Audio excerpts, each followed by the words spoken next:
ایک روایت میں آتا جب کوئی شخص جھوٹ بولتا ہے تو اس کے منہ سے بدبو نکلتی ہے۔ عام لوگ تو نہیں اس کو سونگتے، لیکن اللہ کے فرشتے اس کو سونگتے ہیں اور ایک ایک میل تک رحمت کے فرشتے دور ہٹ جاتے ہیں۔ اور جھوٹ پر جھوٹ بولا جائے تو پھر اللہ کے فرشتے کتنے دور ہو جائیں گے۔ تو اپنی زبانوں کو، اپنی لہجوں کو سچائی کا خوگر بنائیں۔ اخلاقی بگاڑ صرف زبان کا نہیں ہوتا، رویے کا بھی ہوتا ہے۔ آپ کسی شخص کے ساتھ تلخ رویہ رکھیں، آپ اشارہ ابرو سے یا اشارہ چشم سے کسی کی تحقیر کریں تو اسلام اس کی بھی حوصلہ شکنی کرتا ہے۔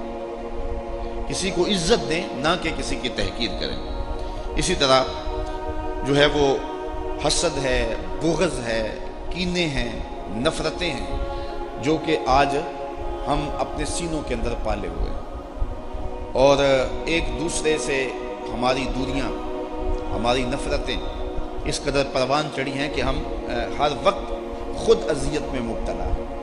اگر میں کسی کے لیے حسد اپنے سینے میں رکھتا ہوں تو شاید محسود کا تو کچھ نہیں بگڑتا، لیکن اس حسد کی وجہ سے میں لمحہ لمحہ جو ہے وہ اذیت میں مبتلا رہتا ہوں۔ اس لیے اپنے آپ کو سلیم الصدر بنائیں۔ اپنے سینوں کو جب ہم پاک کریں گے تو معرفت کا نور سینوں میں نازل ہوگا۔ تو میں آپ سے گزارش کروں گا کہ اپنے اندر کی صفائی کے لیے میں اور آپ کوشش کریں، اور حسد سے، حقد سے، بغض سے، کینے سے اپنے آپ کو صاف کریں اور اپنے آپ کو پاکیزہ بنائیں، اور اپنے رویوں کے اندر خوبصورتی پیدا کریں۔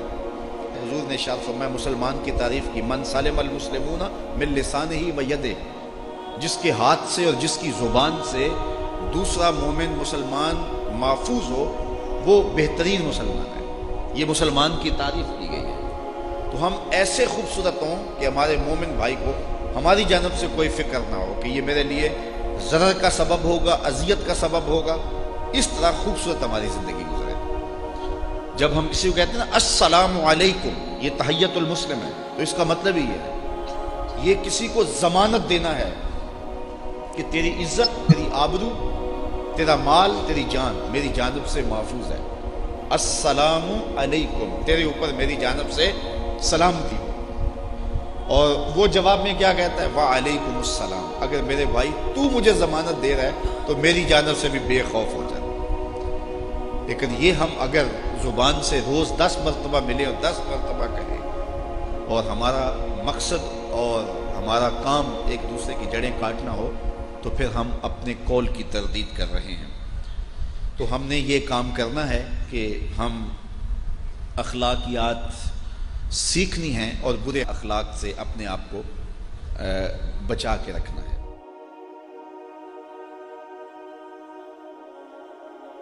اسلام ایک مکمل دین ہے۔ ہماری زندگی کے ہر گوشے میں اسلام کی تعلیمات ہیں جن کو اختیار کر کے ہم اپنی زندگی گزار سکتے ہیں۔ ہم کچھ چیزیں اسلام سے لیتے ہیں، کچھ چیزیں اپنی برادری سے لیتے ہیں، کچھ اپنی مشرقی روایات کو اختیار کرتے ہیں، کچھ چیزیں ہم مغرب سے وصول کی ہیں، اور ایک معجون مرکب ہے جو اضطراب اور بے چینی کا سبب ہے۔ بلکہ ہماری تقریبات ہی دیکھ لیجئے، نکاح کی تقریب ہی دیکھ لیجئے کہ پہلے ہم اتنا بڑا مجمع کثیر لے کے بیٹی والوں کے گھر پہ حملہ کرنے نکلتے ہیں، اور پھر 2 بجے کا ٹائم دیا اور 4 بجے گھر سے نکل رہے ہیں۔ وعدہ خلافی یہ یہودیوں کا طریقہ ہے، اور پھر ہمارا لباس اور ہماری بے پردگیاں یہ نصارہ کا رنگ ہے۔ پھر بھنگڑے ڈالنے لگے۔ ہم نے کہا میاں یہاں اسلام والی کیا چیز ہے؟ کہا تھوڑی دیر ٹھہرو، ابھی مولوی صاحب آئیں گے، یہ چند لمحوں کے لیے دھوم دھڑکا روک لیا جائے گا اور ان کو اسٹیج پہ بلایا جائے گا، ایک رسم ادا ہوگی، وہ حصہ اسلام کا ہے۔ مولوی صاحب نکلیں گے، پھر وہی کچھ شروع ہو جائے گا، اور ہماری شادیاں، ہمارے بیاہ، ہماری تقریبات، اور اگر آپ میرے سے ناراض نہ ہوں تو ہماری محافل نعت بھی دیکھ لیں، ہمارے عرس بھی دیکھ لیں، ہماری مجالس بھی دیکھ لیں، کہ مہمان خصوصی ایک شرابی ہوگا اور تہجد گزار جوتیوں پہ بیٹھا ہوگا، اور جس طرح نوٹ نچھاور کیے جا رہے ہوں گے اور غریب کی غربت کا مذاق اڑایا جا رہا ہوگا۔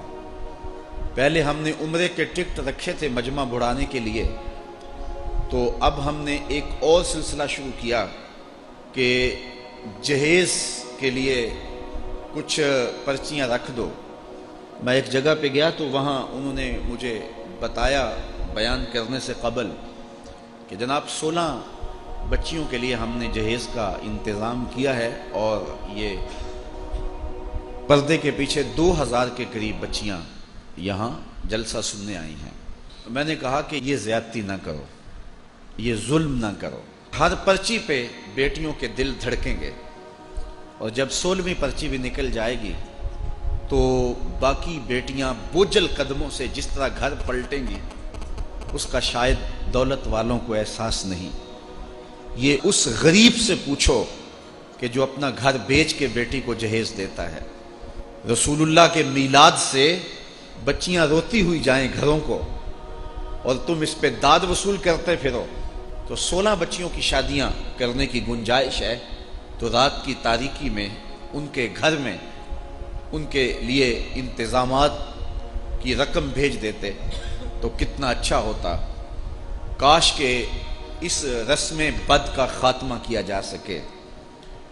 کتنے بیٹے ہیں کہ وہ فیکٹریوں میں اوور ٹائم لگا رہے ہیں کہ ہم اپنی بہنوں کے ہاتھ پیلے کرنے ہیں، اور کتنے بوڑھے باپ ہیں۔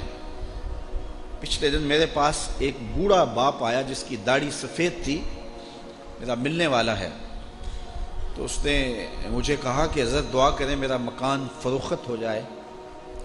تو میں ویسے اس کو آسودہ حال سمجھتا تھا، تو میں نے کہا کیوں؟ تو کہنے لگا کہ میں نے 2 بیٹیوں کی شادی کی تھی تو قرض لیا ہوا تھا، تو اب مکان بیچنا ہے تاکہ وہ قرض بھی اتر جائے، تو ہو سکتا ہے کہ کوئی مجھے تھوڑے سے پیسے بچ جائیں تو میں کسی بستی میں ایک چھوٹا سا کٹیا زندگی گزارنے کے لیے خرید سکوں۔ باقی میرے 2 یا 3 بیٹے ہیں تو وہ کمائی کریں گے تو اپنا مکان بنا لیں گے۔ میں اس شخص کو ظالم نہ کہوں جس نے غریب کی بیٹی سے جہیز لیا ہے۔ اس کے دل میں کوئی ترس نہیں آیا، اس کو خوف نہیں آیا اللہ کا۔ میں نوجوانوں آپ کو یہ کہتا ہوں کہ تم نمازیں بھی پڑھتے ہو، روزے بھی رکھتے ہو، سجدے بھی کرتے ہو، لیکن اگر تمہاری شادی پہ غریب باپ اپنے گھر کا سارا اثاثہ لٹا دے اور تمہارا گھر بھر جاتا ہے اور تم خوش ہوتے ہو کہ بڑا جہیز آیا ہے، لعنت بھیجو ایسے جہیز پہ۔ یہ تمہارے لیے ایندھن ہے دوزخ کا۔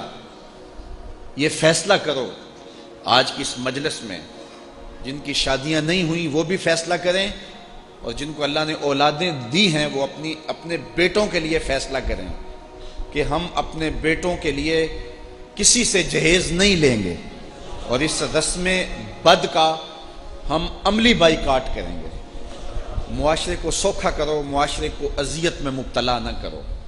یہ بہت بڑی نیکی ہے مشکل کام۔ اللہ تعالیٰ ارشاد فرماتا ہے کہ یہ مشکل گھاٹی نہیں چڑھا، اور مشکل گھاٹی کیا ہے؟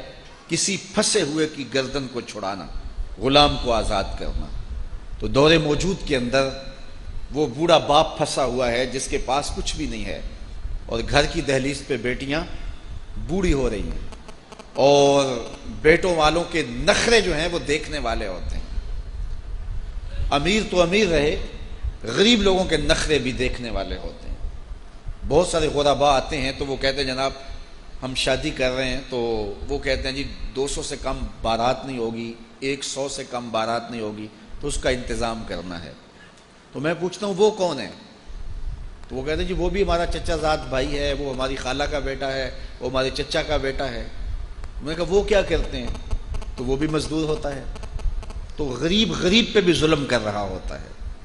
وہ 100 آدمی یا 200 آدمی لے کر حملہ آور جو ہو رہا ہے بیٹی والے کے گھر میں، اس کو بھی سوچ نہیں آتی، اور باراتیوں کو بھی سوچ نہیں آتی کہ یہ ہم کیا قیامت توڑنے جا رہے ہیں۔ کاش کہ معاشرے کے رشتے ہوئے زخموں پر کوئی مرہم رکھنے والا ہو اور ہماری معاشرت ایک خوبصورت معاشرت ترتیب پائے۔